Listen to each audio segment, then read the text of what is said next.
websites and whatnot, because I haven't seen that, but it is a fantastic idea. Yes, it is. You know, the shirts are being made as we speak. And I just want everyone to know, like, go do the videos on the promo video for you versus GQ Money is one of the funniest things I've ever seen. I mean, not funny. It's incredible because of your athletic ability on the racquetball court. I mean, you're just showing everybody. I mean, what an athlete you are. You know, a lot of people say that they love that promo, but you know what? You know, that was an okay promo, I think. I think some of the stuff we used to do in XPW TV was a lot funnier, but I guess it's been such a long time since people have seen that. You know, they lose track of what we've done in XPW TV. And I hear this from people all the time. Whether you like the XPW live shows or not, the TV shows, nobody's ever talked crap on. You know, they've always loved the TV shows. They were funny. They were entertaining. Exactly. So, and that's the TV shows are one thing that made me a huge XPW fan, because those shows were fucking hilarious. Everything on them was funny. You were a part of the Rob Black Army, and Rob Black was hilarious. I mean, he would come out and be the most offensive guy on the mic, most politically incorrect guy. He didn't give a shit, and the people would shit all over him, and it was so hilarious. The TV show was great. The DVDs were great. Everything about XPW was great, and that's why I pimp it all the time so hard. And I would love to see it, because there's been nothing like it since, because it was just so over the top with just the shit that people would get pissed off about, or the shit that people would be into. You're down in the ring sucking, you know, about to suck Crack's dick and fucking all kinds of shit. It was great. I mean, that shit. I mean, people really flipped out over it at the time, and you were a big heel during XPW at that time. You were part of Black Army, right? Well, actually, I was a heel, but for some reason, I mean, I would say halfway into me being in the Black Army throughout, you know, my career in XPW, I started, without even, you know, I was still a heel. Technically, I was still a heel because Black Army was a heel, but fans started cheering me, I guess, like the way, you know, my character was. So they started cheering me, and I think by the time I had finally done the first, when I became officially the Hardcore Homo, which was Baptized in Blood 3, the whole arena, I remember, was chanting Hardcore Homo, and I think at that point I was completely faced. Even though I was still part of a heel faction, I was completely babyface then. So, I mean, the fans, I guess, must have loved what I did. It wasn't, I don't think it was so much the character, because generally the Homo character would be the bad guy almost 99% of the time. But you took so much hardcore shit and did so much awesome stuff that the people couldn't deny it anymore. You know, I mean, these bumps. What about this bump? See, this is what I always ask these guys. A lot of times, especially you took this bump off of this the Eagle's Nest through a table, barbed wire table, at the ECW arena. You took a power bomb or something, or what, I don't know what you did, off of the scaffolding at an XPW show. I guess I was at the LA Olympic Auditorium. Somebody gave you the rock bottom through a table off of just some shit. It looked sickening.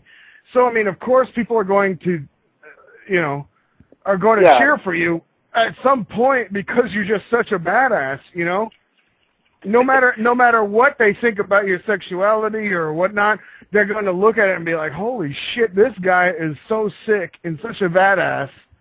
You know, and how is it that you're still walking? I mean, is it possible that, your body's got to be completely destroyed from those times? Well, the last, I don't know if you ever saw the very last, it really never really aired, but the last show we had ever done for XPW before we went on this 9 years or 6 year hiatus. I can't remember how long we've been gone, but the last show we did was in Pittsburgh. And I don't know if you ever saw this bump, but we were at, it was a college, it had to be a college I think that we were at, and it was the basketball gymnasium. And there was this big, it wasn't a bleacher, it was, I guess it was right above kind of the concession stands. It was at least a good 25 feet, because it was pretty high. And me and Supreme were battling. Here's the thing.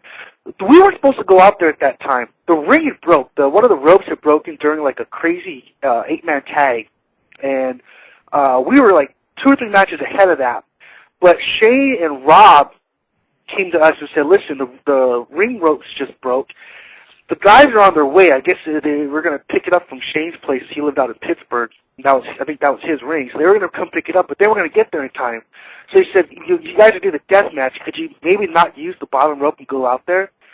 So we were thinking, well, I guess we could do that, But of course, we weren't allowed to bleed. This is right around the time that I don't know if these sanctions still exist, but this is right around the time when the state of Pennsylvania banned barbed wire and light tubes and all that stuff. So we really, it was a death match really, but it was more hardcore because we couldn't do any of the stuff we normally do in LA, which was the barbed wire, light tubes, and stuff like that. So we went out there, bottom ring ropes broke. So it's kind of, we're trying to do stuff. It's a little hard. So finally we're like, we just got to take this to the finish. Let's go up, do the crazy bump everybody comes to see and, take it home. So I go up there and Supreme throws me off. No, it's my fault. I'll blame me 100%. I should have set that table up the right way, or at least put 2, but I think I was just a little bit, too naive at that time and thinking, no, I could take this. And I never really set up the way it should have been set up. And my shoulder, when I fell off, my shoulder barely grazed the table, and I hit my ass all on that parquet floor, that basketball floor. Oh. I folded in half. I remember hitting in my ass, and I folded right in half, and my head hit the ground. Like I bent over, and my head hit the ground. That's how much of an impact it was.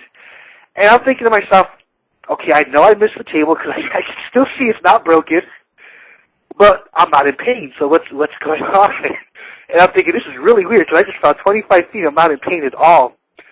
And I don't remember. I'm thinking to myself this whole time, and it must have took Supreme a while to come down because that thing was nowhere near the only way to get down. You had to walk all the way around and come down bleachers, then come all the way to the other side where I was. But it was real quick. I remember him coming down and pinning me, and then they take me to the back, and I'm thinking to myself, I'm still not in pain. And in my whole mind, I'm thinking, okay, I'm fine because I can move my legs, and I'm not paralyzed. But the only thing that kind of hurts me is the fact that I may have a small headache from hitting my head, but why am I not in pain? Why is my ass not killing me? So they take me. I think they end up using the table I didn't break as a stretcher. They put the table down. They threw me on the table. They carry me to the back, and they take me to the back, and we go down. They sit me down, and they're like, okay, can you get up? I'm thinking, well, yeah. I'm not in pain. I guess I'm fine. The minute I stand up, I feel everything in my stomach and my intestines just drop in my body, and I'm thinking, oh my God, I've never felt this in my life. And I rarely tell them, what, I can't do anything because I just felt some weird stuff in my body. So they go, well, we got to continue doing the show. So I'm like, well, just put me in this wheelchair. I think they had a wheelchair for some reason. I said, put me in the wheelchair, and then we'll just go to the hospital after the show's over. So, I stripped down, just into my Speedos, and they threw me in the shower because I'm like, let me just go in the shower because I'm pretty sure warm water would help me. I'm still not in pain at all. I feel no pain. So they ended up taking me to, after the show's over, Supreme and 2 other people that we used to know that lived down in Philly were fans of us. They took me to the hospital out there. And cool thing is, if this was LA, I'd be there for hours. I mean, maybe a whole day waiting in line. But for some reason, there was nothing happening in Pittsburgh that day because I got in and out real quick. I go to the hospital, and I'm still in this wheelchair, and it must have been 20 minutes they had to wait because they had to get the X-ray machine ready. And it's the kind of X-ray you had to kind of stand up in, and then it rolls back, and then that's what lays you down. So they put the wheelchair as close as they can to the X-ray machine. I'm thinking it's maybe about a foot and a half away from the X-ray machine. And the nurse says, okay, you got to get up on this thing, and, so we take X-rays. That time when I stood up, I've never felt pain like that in my life. I guess after the couple hours I've been sitting in the wheelchair waiting for the show to get over and the hot shower that was on me, I was nearly in tears. I'm thinking to myself, I don't want to do this anymore. I don't want to be a wrestler. I have to be in this much pain. It was the most god-awful pain I've ever felt. To this day, I haven't felt anything as bad as that. They ended up taking X-rays, and nothing was wrong. Nothing broke. They just said for some reason, I guess things got moved around, and they go back into